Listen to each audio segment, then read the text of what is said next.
জয় হরি বলো। ঠিক এই মুহূর্তে আমি অবস্থান করছি শ্রীধাম লক্ষ্মীখালী। আজকের এই ভিডিওতে একদম শ্রীধাম লক্ষ্মীখালীর প্রত্যেকটি জায়গা ঘুরিয়ে ঘুরিয়ে দেখানোর চেষ্টা করব। অর্থাৎ কোথায় প্রসাদ নেবেন, কোথায় কি মন্দির, কোন জায়গায় দোকানপাট বসবে, কোন জায়গায় লোক বাথরুমে যাবে, কোন জায়গায় মানুষ স্নান করবে, মতুয়া মহাবারণী মেলার আগে কেমন অবস্থান করতে, সকল কিছু আজকের এই ভিডিওতে আমি আপনাদেরকে ঘুরিয়ে দেখানোর চেষ্টা করব। শ্রীধাম লক্ষ্মীখালীর মূল গেট থেকে ঠাকুরবাড়ির ভিতরে প্রবেশ করার পরে আপনি সর্বপ্রথম আপনার নজরে আসবে মঞ্চ। এই যে জায়গাটা দেখতে পাচ্ছেন, এখানে মঞ্চ করা হবে আর এখান থেকে সমস্ত ঠাকুর বাড়ির সবকিছু মাইকিং বা সম্প্রচার করা হবে। তারপরে আপনি বাম দিকে তাকালে তিনটি মন্দির দেখতে পারবেন। চলুন আপনাদেরকে এই মন্দির তিনটির সাথে পরিচয় করিয়ে দিই। আমার হাতের ডান সাইডে রয়েছে গোপালচাঁদ গদি মন্দির, যেখানে বর্তমানে বাংলাদেশ মতুয়া মহাসংঘের মহাসচিব শ্রী শ্রী সাগর সাধু ঠাকুর নিজে এখানে বসেন। ঠিক সেই গদি মন্দিরটা আপনাদেরকে ঘুরিয়ে ঘুরিয়ে দেখানোর চেষ্টা করতেছি এবং এখানে বিভিন্ন ধরনের হরিভক্তদের ছবি রয়েছে।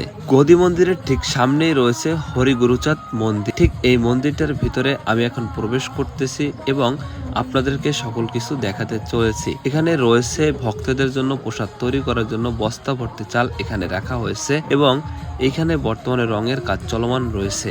হরি মন্দিরের পাশে এই যে মন্দিরটি দেখতে পাচ্ছেন, এটা হচ্ছে গোপালচাঁদ মন্দির। এখন আমি এই গোপালচাঁদ মন্দিরের ভিতরে প্রবেশ করতেছি, সেই সঙ্গে আপনাদেরকেও নিয়ে। ঠিক মন্দিরে প্রবেশ করার পরে আপনি এই যে নৌকাটি দেখতে পাচ্ছেন, এই নৌকাটির নাম হচ্ছে পানসি নৌকা। গোপালচাঁদ সাধু ঠাকুর নিজে এই নৌকাতে করে তার ভক্ত বিন্দুদের বাড়িতে যেতেন। আর এই যে মন্দিরটি রয়েছে, মন্দিরের ভিতরে গোপাল সাধুর নিজের ছবি এবং তার স্ত্রীর ছবি রয়েছে। গোপালচাঁদ মন্দিরের বাম সাইডে এবং হরি মন্দিরের ডান সাইডে রয়েছে স্মৃতি মন্দির, যেখানে শ্রী শ্রী সাগর সাধু ঠাকুরের বাবার সমাধি এখানে রয়েছে।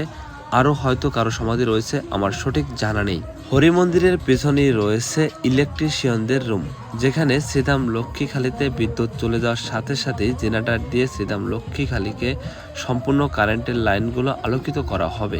গদি মন্দিরের ঠিক বাম সাইডে যে ঘরটি রয়েছে, এই ঘরে হচ্ছে মহিলা পুলিশ সদস্যরা থাকবেন। আর ঠিক মাঝখান দিয়ে যে রোডটা চলে গেছে, এইখান থেকে ভিতর দিয়ে প্রবেশ করার পরে সর্বপ্রথম দেখতে পারবেন গেস্ট হাউস। অর্থাৎ দূর দূরান্ত থেকে যারা ভিআইপি গেস্ট আসবেন, তারা এইখানে রেস্ট নেওয়ার জন্য এই ঘরটা তাদের জন্য তৈরি করা হয়েছে। আর ঠিক রেস্ট হাউসের ডান সাইডে এখানে সকল হরিভক্তদের জন্য প্রসাদ বিতরণ করা হবে। এই জায়গাটায় সকল হরিভক্ত বসে প্রসাদ গ্রহণ করবেন। ঠিক তার সামনে রয়েছে প্রসাদ তৈরি করার রান্নাঘর। এখন আমি আপনাদেরকে রান্নাঘরের ভিতরে প্রবেশ করে এখানে কতগুলো রান্না করার জন্য চুলা আছে সেটা আপনাদেরকে দেখাচ্ছি। এখানে 9টা চুলা আছে হরিভক্তদের প্রসাদ তৈরি করার জন্য। তার সামনে কড়াই রাখা হয়েছে, এখানে মূলত ডাল এবং টক রান্না করা হবে। এবং ঠিক এই সাইডে রয়েছে ভাত রান্না করার জন্য 4টা চুলা বড় বড়, এখানে ভক্তদের জন্য ভাত রান্না করা হবে। তার সামনেই রয়েছে এই ভাতগুলোর যে মাঠ থাকবে অর্থাৎ ফেন থাকবে, সেগুলো এইখানে করে ফালানো হবে। প্রথম গেট থেকে ঢোকার পরে আপনি দেখতে পারবেন একটি মঞ্চ রয়েছে। ঠিক মঞ্চের ডান সাইডে রয়েছে পুরুষ বাথরুম।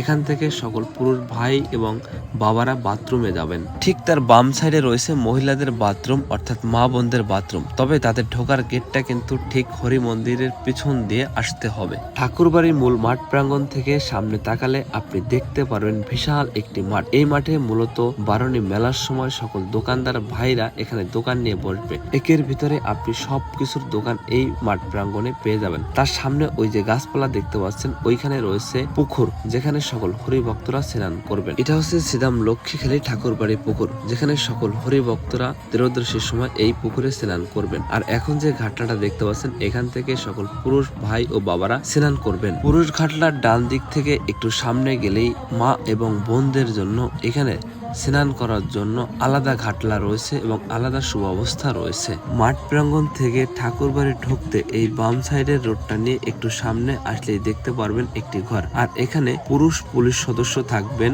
শ্রীধাম লক্ষ্মীখালীকে নিরাপত্তা দেওয়ার জন্য। 30শে মার্চ শ্রীধাম লক্ষ্মীখালী মেলার সময় দেখবেন এই বাড়ি সম্পূর্ণ ভক্তদের ভরা এবং সুন্দর করে সাজানো গোছানো হয়েছে। ঠিক আমি তো ভিডিওটা 5 দিন আগে করলাম, যার কারণে এরকম একটি অবস্থা রয়েছে।